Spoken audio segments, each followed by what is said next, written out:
Door to door कर्मचारी नहीं चलेगा, उनको डायरेक्ट जैसे भर्ती करवाओ आगे, ताकि ऐसे धरने पे उनको भी नहीं बैठना पड़े। यही हाथ जोड़ कर रिक्वेस्ट।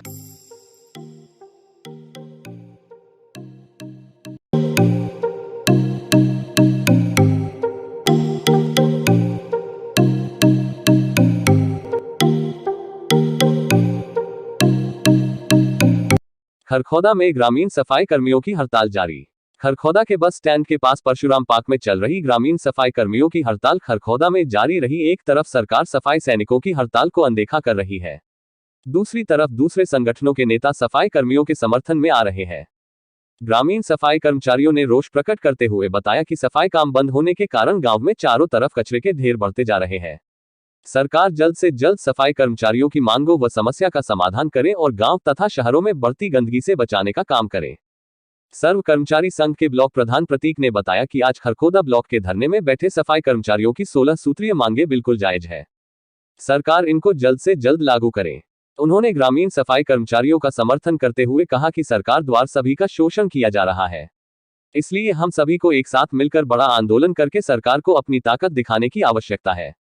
आप सभी ग्रामीण सफाई कर्मचारी हड़ताल में पूरी ताकत के साथ संघर्ष करने का वक्त है। 23 अक्टूबर तक अगर सरकार वार्ता नहीं करती है तो धरना आगे बढ़ाया जाएगा और गांव में बढ़ती गंदगी की सारी जिम्मेदारी सरकार की होगी। मैं प्रतीक पारासर सर्व कर्मचारी संघ यूनियन से अपना खरखौदे का ब्लॉक प्रधान।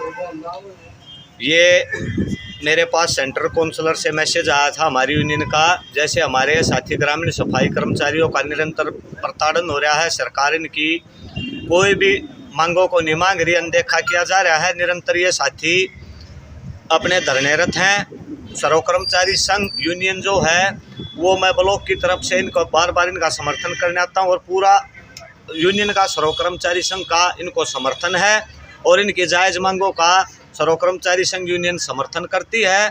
और 2 दिन पहले हमने बीडीओ मैडम को भी इनकी जायज़ मांगों को लेकर ज्ञापन सौंपा था, जो कि इनकी सैलरी का इशू था और इनके पीएफ का इशू था। तो मैडम से सकारात्मक हमारी बातचीत हुई थी, उन्होंने हमारे को आश्वासन दिया था पूरा कि हम जल्दी इनकी सैलरी को अपडेट करा देंगे। तो अधिकारी लेवल पर जो हमारी 2 मांग थी वो तो हमारी पूरी हो गई थी, पर हम सरकार को ये बताना चाहते हैं कि ये इतने मेहनत कश आदमी जो ये ग्रामीण सफाई जो स्वच्छता अभियान चलाए हुए हैं, उसके बावजूद भी इनको इतनी महंगाई के दौर में मानदेय है जो न के बराबर मिल रहा है। इस महंगाई के दौर में इनको अपने बच्चे पालने की मोहलत वो मोहताज है ये। और दूसरा इनका मांग मुद्दा जो है जी वो ये है कि इनको पूरी सुविधाएं नहीं दी जा रही, क्योंकि इनका एक बहुत ही कूड़ा करकट उठाने का काम है, उसमें इनको मास्क भी प्रोवाइड कराना चाहिए। और सबसे बड़ी मांग हमारी जो इन साथियों की वो ये है कि इनको टोटल औजार, रक्षा, कस्सी तसड़ा उपलब्ध कराया जाए। और मैंने बीडीओ मैडम को भी इनकी मांग रखी थी, कुबाड़ा तो ये उठा लेते हैं गाँव का, उसको डाले कहाँ? किसी की भी अगर खाली आंगन में डालने जाते हैं तो वहाँ इनके साथ विरोध होता है। तो मेरी सरकार से आपके माध्यम से, पत्रकार बंधुओं के माध्यम से, साथियों के माध्यम से मैं ब्लॉक में होने के नाते ये गुजारिश करता हूँ कि इनको पंचायत वो जगह भी मुहैया कराए जहाँ पर ये अपना सीधा जाकर अपने कुबाड़े को वहाँ डाल सकें। और इन साथियों की जायज़ मांग है जो उन पर अमल करना बहुत ज़रूरी है सरकार के लिए, नहीं तो आगामी सत्र जो है वो चुनाव का है, उसमें हम बैठ कर समीक्षा करेंगे और हम उसी सरकार को मतलब सपोर्ट करेंगे जो हमारे कर्मचारी हितैषी होगी और कर्मचारियों का साथ देगी। और आपसे उम्मीद करता हूं कि हमारी जो बात है वो इन साथियों का अकेला ना समझते हुए सरकार ये समझेगी पूरी यूनियन हरियाणा की इनके साथ खड़ी है। और जो मेरी ब्लॉक में जिम्मेवारी है मैं इन साथियों के साथ तन मन धन से सहयोग करूँगा और आपका दोबारा मैं धन्यवाद करता हूँ। ये है जी, एक तो सरपंच इनके साथ तानाशाही करते हैं। इनका जो बहुत कितने की आबादी पर शायद आपका 4000 की आबादी पर या 2000 की पर एक सफाई कर्मी है नियुक्त है। तो एक तो इनकी स्ट्रेंथ बढ़ाई जाए जी। एक, जब तक इनको पॉलिसी बनाकर रेगुलर नहीं किया जाता, जब तक इनको पक्के कर्मचारी के समान काम समान दाम दिया जाए, कैशलेस मेडिकल सुविधा दी जाए, क्योंकि मेजर काम इनका कई बार सीवरेज वगैरह में भी काम करना पड़ता है, ESI PF मेडिकल की सुविधाएं दी जाएं जिनको। तो हमारी मांग मुख्य ये है कि रेगुलर की तर्ज पर इन साथियों का भी मानदेय दिया जाए। और हम तो अपनी मेन पैरवी ये है कि रेगुलर की तरफ पर जब इनसे काम लिया जा रहा है तो इनको क्यों नहीं रेगुलराइजेशन पॉलिसी बनाकर और इनको रेगुलर पेरोल पर लिया जाए, ताकि इन साथियों का गुजारा ढंग से चलता रहे। आज का धरना प्रदर्शन कहाँ किया जा रहा है? आज का धरना प्रदर्शन जो है बीडीओ मैडम के दफ्तर के सामने परशुराम पार्क है चला हुआ है, और जब तक हमारे ऊपर से मैसेज नहीं आ लेता, जब तक धरने को स्थगित नहीं किया जाएगा, जब तक सरकार हमारी मांगों पर नहीं मांगती, क्योंकि वो अड़ियल रवैया अपनाए हुए, तो मेरी सरकार की आपके माध्यम से सरकार से भी गुजारिश है कि इन साथियों को बुलाया जाए और इनकी मांग कर धरने को स्थगित किया जाए, ताकि ग्रामीण एरिया में जो बदहाल सफाई व्यवस्था है वह सुचारू रूप से दोबारा चलती रहे। विनोद, ग्रामीण सफाई कर्मचारी, खरखोदा ब्लॉक का उप प्रधान हूँ। यहाँ धरने पर बैठे हैं अपनी मांगों को लेकर। ना ही तो कोई सरकार हमारी सुनवाई कर रही है और ना ही कोई आकर आश्वासन दे रहा है। अब तक 10 अक्टूबर से बैठे हैं हम। 2007 से हमारी भर्ती की गई थी, उसके बाद ना ही तो हमारी कोई भर्ती की गई है।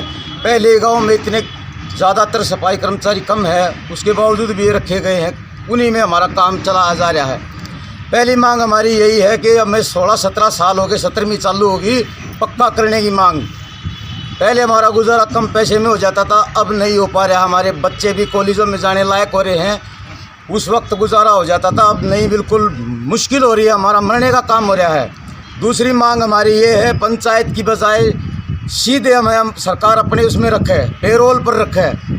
तीसरी मांग हमारी, जब तक पक्के नहीं कर पाती सरकार, हमें 26,000 तो कम तक कम वेतन देने का लाभ दे, वो भी सुनवाई नहीं हो रही है हमारी। हर साल हमारी वार्षिक बढ़ोतरी वर्ष में करने का आप सरकार ने मांग पत्र में लिखा था, लेकिन वो भी कोई कार्रवाई अब तक नहीं हुई है। हर 3 महीने में तनख्वाह बनाते हैं हमारी, ये भी गलत बात है। हर महीने की 7 तारीख को जब सरकार ने लेटर जारी किया था, वो भी कार्रवाई अब तक नहीं चली हमारी। PFSI का कुछ आदमी अगर लेकर रहा, कुछ का नहीं लेकर रहा, वो भी राम रोल कर रहा है, पता नहीं कौन कर रहा है। ये भी चौथी मांग हमारी सरकार से। मृत्यु के दौरान 5 लाख का सरकार ने लिख कर दे दिया था, वो पंचायत मंत्री के आगे रहा, कहाँ रखे हो कागज, अब तक वो लागू नहीं करे। हमारे कर्मचारी जो मर चुके हैं उनको 5 लाख का मुआवजा देने की बात हुई थी, उसको भी बंद कर दिया गया है। और छठी मांग है जी हमारी औजारा का, जो हम रह जाते हैं कभी अपने पास से लेते हैं, कैसे न कैसे करके काम तो हम करते हैं, वो डायरेक्ट पैसे जो है हमारे खाते में डाले सरकार, ना कि प्रधान के खाते में दे, वो हमें मिले ना मिले वो बात की बात है। छठी है जी, ये हमारी 400 की आबादी पर देखो शहर में काम करे है, वो आदमी वो है, वो हम हैं। गामा में 3-3, 4-4 हज़ार आदमी, अब हमें एक है, चाहे आप काउंटिंग कर लो, गिनती कर लो। और गामा में डांग डोर कितना, सब ने पता है इस बात का। और शहर में किस तरह का काम है, झाड़ू वाला अलग है, नाले वाला अलग है, उठाने वाला अलग है। वो काम हम तीनों काम हमें गांव में कर रहे हैं। झाड़ू भी हम मार रहे हैं, नाली भी हम निकाल रहे हैं और उठा भी रहे हैं बाहर का। घरों का भी कचरा हम ढोते हैं, इसमें कोई संदेह नहीं, आप गाँव रोना में जाकर पूछ सको। और हमारी जो 9वीं मांग है जी, हमारे जो बच्चे हैं उनके लिए हर साल का भत्ता, महंगाई भत्ता स्कूलों में शिक्षा के लिए अलग से दिया जाए, ताकि हमारे बच्चे भी आगे बढ़ने में सक्षम रहे हैं। 10वां है जी बेकार भत्ता, जो हमारे से प्रदान करवा रहे हैं, हम कर रहे हैं, चाहे वो किसी लोग में कर रहे हो, जोड़ा में भी काम कर रहे हैं, हम शमशानों में भी कर रहे हैं, हमसे सफाई का काम लिया जाए। ठीक है जी। 11वां है डोर टू डोर, जो हमारे कर्मचारी जो लगाए हैं ये भी नहीं चलेगा, इनको पक्के उसमें लगाओ, वो डोर टू डोर। और ये वैसी भर्ती के कारण हम परेशान हो रहे हैं, अब और उन्हीं उस पर लगाया जा रहा है, डोर टू डोर कर्मचारी नहीं चलेगा, उनको डायरेक्ट जैसे भर्ती करवाओ आगे, ताकि ऐसे धरने पर उनको भी नहीं बैठना पड़े। यही हाथ जोड़ कर रिक्वेस्ट। लाइक शेयर सब्सक्राइब जरूर करें हमारे न्यूज़ चैनल हरियाणा लाइव 24 को।